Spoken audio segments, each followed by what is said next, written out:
Hello, hope you all are doing well. We're back with our animal cell. We're gonna finish it off, but just for a quick review, we took some notes yesterday. We talked about the cell membrane that allows things to go in and out of the cell. The nucleus, which controls the cellular activity. We call it the brain of the cell. It also holds our hereditary information. The nucleolus, which makes ribosomes. The ribosomes, they make proteins, and when they're making proteins, they jump onto the endoplasmic reticulum, ER for short, but when the ribosomes are on them, in a microscope, they look rough, maybe like sandpaper, so they call it rough endoplasmic reticulum or rough ER, and this one's smooth ER. All right, so something else we're gonna learn about today is another folded membrane. Remember, I took this strip and I just kind of folded it, kind of like this. We're going to learn about the Golgi bodies. So the Golgi bodies, I'm just going to make folded membrane right there. The Golgi bodies, I call the UPS of the cell.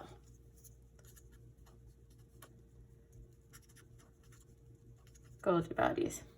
And the reason I call them the UPS, that's my name for them, is because they take the proteins that the ribosomes make, they pack them, they sort them, and they ship them to the cell membrane so that they can be released out of the cell. So they pack, sort, and ship, and they're released out of the cell. So Golgi bodies.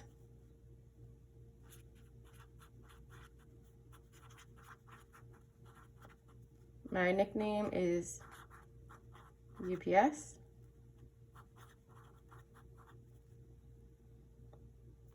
So they pack and sort proteins and other materials.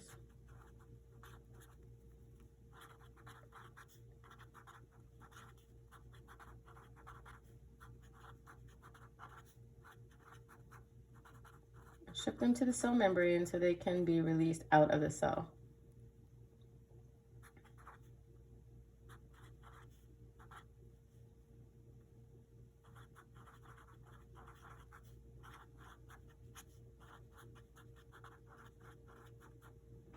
Okay.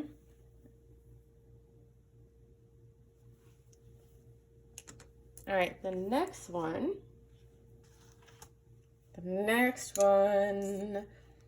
This is the powerhouse of the cell. These look like, I don't know. Some people say walnuts. Some people say like half brains or something like that. These are called the mitochondria. One is mitochondrion. The plural is mitochondria. The mitochondria, their nickname is the powerhouse of the cell. And the reason why is because you get all your energy from them. So remember thinking back in the beginning of the school year when we were talking about different types of energy and how we get our chemical energy from food. Well, when that food is broken down, the mitochondria take that chemical energy and turn it into a form of energy that we can use for kinetic energy. And that form of energy that the mitochondria turn it into is called ATP. Now, the more muscle you have, the more energy you're going to need, right? The more you work out, like athletes, they're going to need more energy so they can maintain what they're doing so they don't get tired easily. So they have more mitochondria. The more muscle you have, the more mitochondria you have, the more ATP you have, the more energy you have. The powerhouse of the cell right there. Very important. The mitochondria.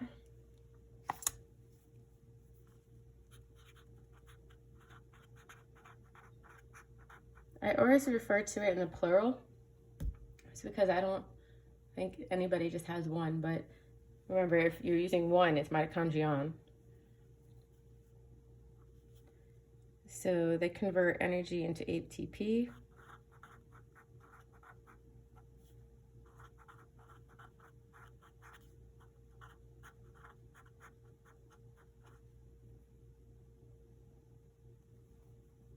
which is a usable form of energy for our cells.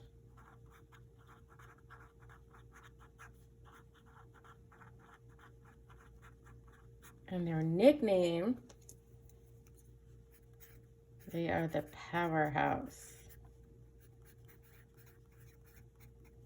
The powerhouse of the cell, mitochondria. All right. So we have a couple more. We have these little guys. A couple. Oops, I forgot to label the mitochondria.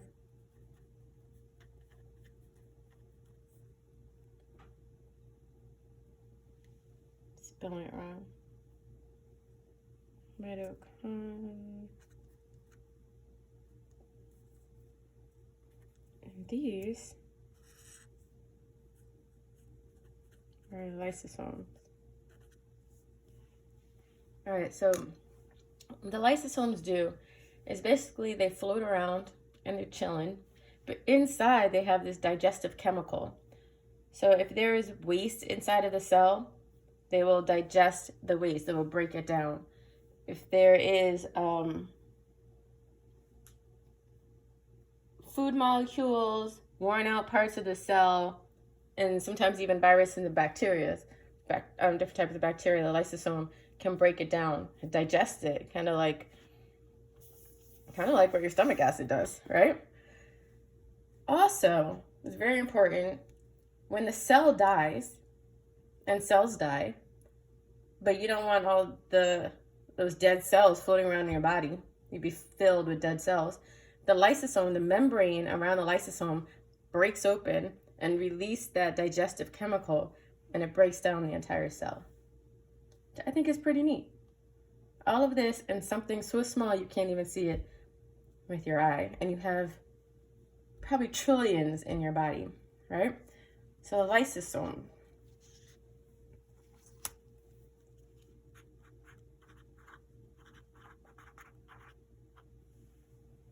So I think I nicknamed this one the cleaner.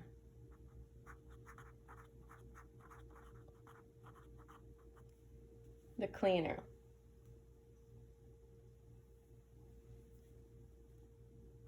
So this one has a digestive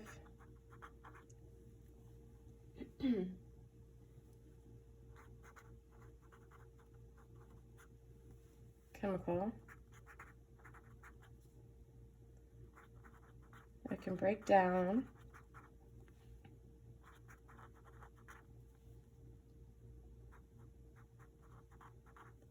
worn out cell parts, food molecules, viruses, bacteria, and dead cells.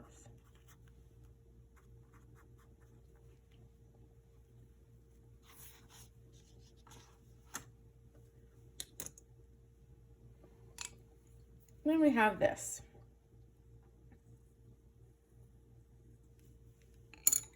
Just one for now. This is a vacuole. It's a small vacuole. And basically what that does is it holds food, water, and cell waste that maybe needs to go out of the cell, and it holds it there. Now when we discuss a plant cell, the vacuole is going to play a big part in the difference between a plant and animal cell, but not because an animal cell doesn't have one. It's the size. All right, so let's see if I put vacuole in here.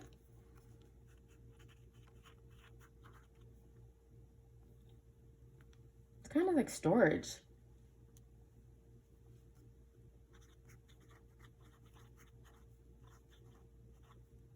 For food,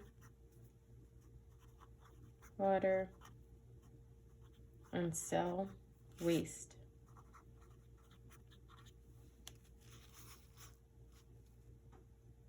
Okay? So, let's see, we got our Golgi bodies in today. We got our mitochondria in, lysosomes, and vacuole. Now, what you need to know is that each one of these things here is bound by a membrane. That's what makes it a eukaryotic cell, remember? So it's bound by a membrane. So all the insides don't go like pouring out all over the place, right? If the lysosome didn't have a membrane, the cell would not live. It would die from the digestive chemicals floating all around it. So all of these membrane structures are called organelles. Organelles. So animal cells have organelles inside of the cell. A vacuole is an organelle. A mitochondria is an organelle. Ribosome is an organelle. A nucleus is an organelle. The mitochondria, the Golgi bodies, these are all organelles.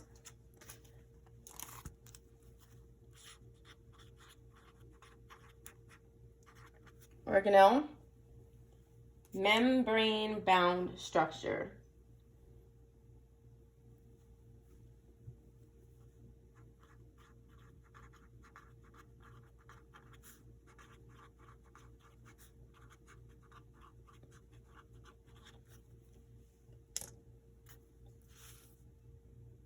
Okay. And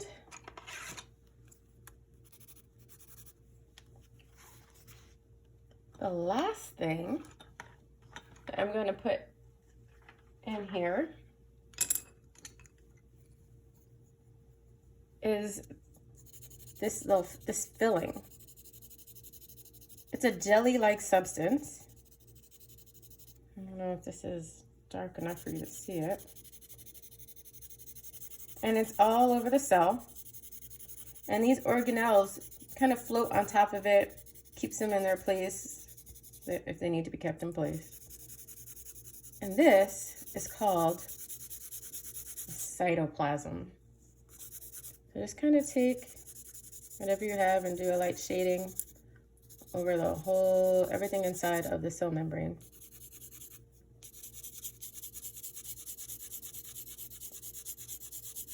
And all the organelles.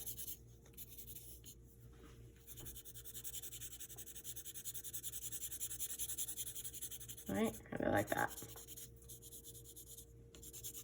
And it's like, again, it's like a jelly-like substance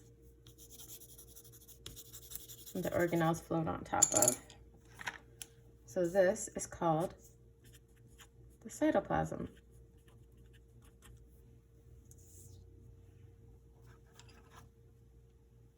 And I'm going to use a new page, I guess. I'll need it for tomorrow anyway.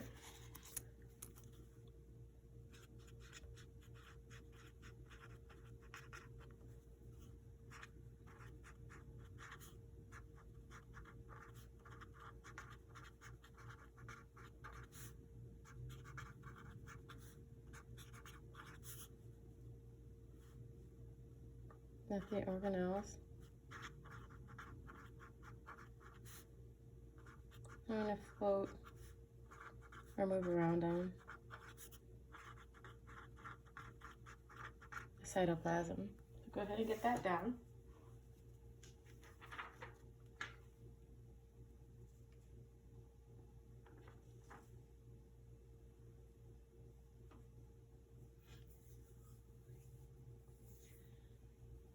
Okay.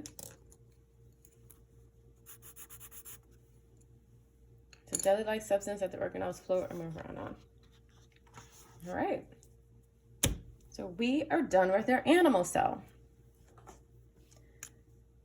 So basically, for our purposes, these are the organelles we are working with.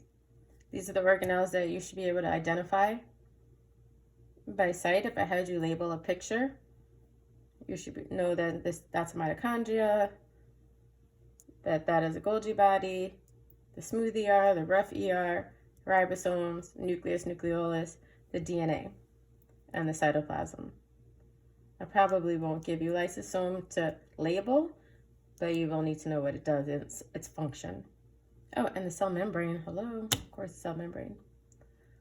All right, so take your time, go over that, quiz yourself, and tomorrow we will be doing plant cell. Have a good day.